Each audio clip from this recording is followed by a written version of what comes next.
It's time to dive beneath the surface and into the minds and hearts of your favorite celebrities and pop culture icons. Welcome to Up and Adam.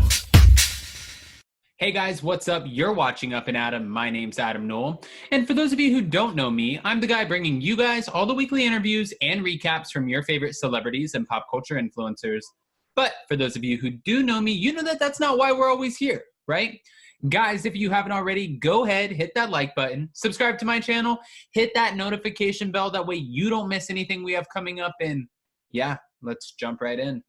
All right, guys, so you know we have been following the Erika Girardi case so heavily. Well, not just Erika, but her soon-to-be ex-husband. And what exactly does life look like after? Guys, there are so many great questions here, and I get comments from you all of the time asking me, what do you think is going to happen next? How closely am I following this? Also, will we be seeing it on the new season, Real Housewives of Beverly Hills Season 11, or maybe not? Well, guys, luckily for you, I have so many answers, and I will continue to keep reporting on this as long as I can, as long as information keeps coming out. But it seems like at this pace, stuff is coming out every single day. This time, though, it's not necessarily about Erika's soon-to-be ex-husband. This time, it's about Erika herself. So Erika was spotted out and about living her new life, not her, it's expensive to be me, and I'm not a singer. But she's not living that life anymore. She is on to a new one until she finds a new man or a new bag that can support that lifestyle. I'm not trying to throw any shade here, but going from $40,000 a month Glam to a $9,500 a month rental, yeah, I know to us that might sound like, oh my gosh, that's so much money. And like $9,500 a month, I could live off of that for a rental. That's crazy. It doesn't sound like she's going from riches to rags at all. However, for Erika, or anybody, you know, I had a good friend tell me one time that even billionaires get depressed, right? I wouldn't know that. I'm not a millionaire or a billionaire, but I would assume that she's facing her own woes herself, her financial woes, we could probably go down the line, but we don't need to speculate. Anyways, so we have had an inside source who has reached out to the blogs, letting them know that Erika is adjusting to her new lifestyle. Not only has she gotten this new $9,500 a month rental that's in a lot surrounded by trees to secure her privacy, which is owned by two workers' comp attorneys. By the way, we heard that too. She's decorating it, she's adjusting to it, and she's moving forward with her life. Now, mind you, again, I know this sounds ridiculous, but this can't be any easy adjustment. She was living in a 10,200 square foot mansion in Pasadena. This is huge, okay? You guys have seen her on the show. You've seen her home. She even had a chapel in her home. I mean, it was absolutely ridiculous as far as the size. Not ridiculous in a bad way, just ridiculous in a most of us will never see that in our lifetimes kind of way. However, now she is in a more humble abode. That's a 3-bedroom, 2-bath, kind of little nicely constructed home. That is nothing like that Pasadena mansion. Oof. It's okay. There's more. Again, one of the sources, one of her friends, a source close to her supposedly, is saying that she's adjusting. It's the start of her new life. She's getting used to it. It's almost probably humbling at this point, but she's happy. It's a new beginning, and she's settling in and decorating it. Now, happy because she's downsizing, or happy because she's divorcing her soon-to-be ex-husband? I'm not sure. I'm going to actually ask you guys. Yes, I'm going to ask you guys to comment below. Let me know, why do you think Erika's happy now? If the source is saying she's happy, is it because she's not laying in bed next to Mr. Girardi anymore? Or do you think it's because she is, I don't know. That would have to be the only reason, is because she finally gets to date and start her new life. I wouldn't think, downsizing like that just might not even, and guys, I'm not throwing shade again. I'm not shading her new house. I'm saying downsizing in the sense that she is no longer going to be driving the Ferraris at this moment. She's no longer going to be living in a 10,000 square foot mansion, and not just one mansion. I believe, correct me if I'm wrong, that the Girardis had multiple homes. So this is a big lifestyle overhaul for them. This is a new situation. We've got a situation on our hands. And no, I'm not talking about Jersey Shore. This is a new situation that she's going to have to absolutely adjust to. And again, there's more. Guys, if you remember this Real Housewives of Beverly Hills star, she would never, ever, ever, emphasize on ever, go out in her lifetime while she was on the show with zero glam. But it seems like this is a new era for Mrs. Girardi or Mrs. Jayne, Mrs. Chahoy, whatever you want to call her at this point. And I know you guys get annoyed with me in the comments and you say, her name is Erika Girardi. Yes, I get that. But it seems like there's a few different aliases at this point. I understand that that was her maiden name. One is her stage name. Stop ripping my head off over it. It's not like that I don't understand it. Okay. But she did go out with zero glam face to go to KFC, which is great. It sounds like something I would love to do. I go out with zero glam to KFC. And I mean, but that's my normal. This is now Erika's new normal.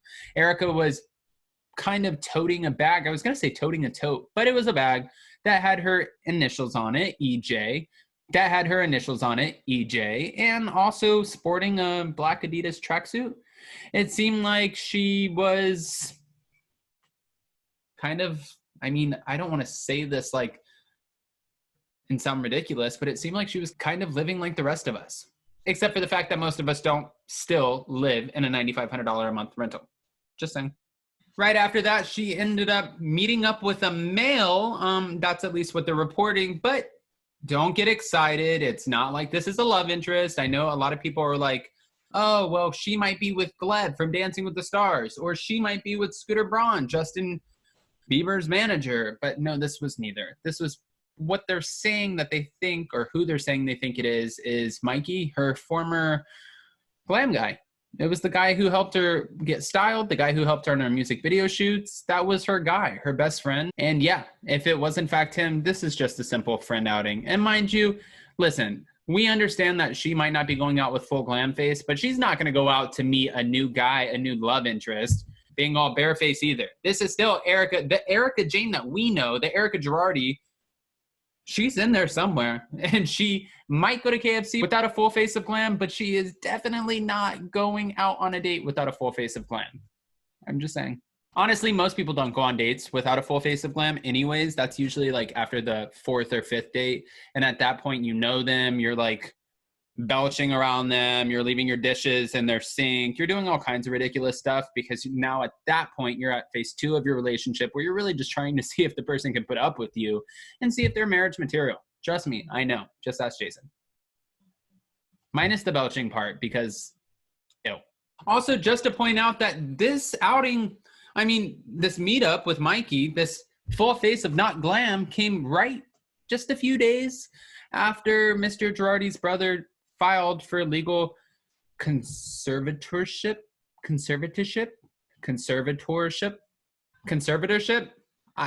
Listen, I don't know my legal jargon.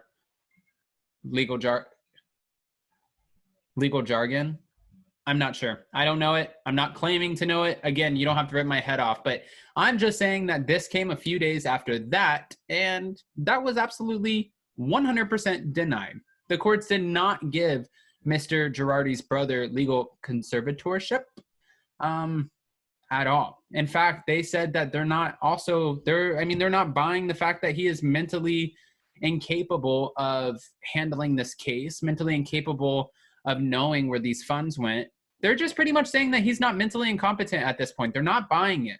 His brother said that now him being 81, unfortunately, which actually I'm not even making a joke out of this. This is absolutely 100% sad that his physical condition is deteriorating. And mind you, we've watched a lot of these national cases, and I'm not comparing them, but even like Bill Cosby and a few other famous cases where you watch them and they're in and out of court, and not in the good way that Mr. Girardi's used to being in and out of court, but in a way where they could be criminally convicted, if that's how you say it, criminally convicted, and it wears on their physical, just being. So what his brother's saying is that he is unable to take care of himself, and at this point, his just physical well-being is pretty much deteriorating to the point where he needs assistance. Like I said, to the point where he can't take care of himself. His brother said that his short-term memory is severely compromised, and his information and belief is pretty much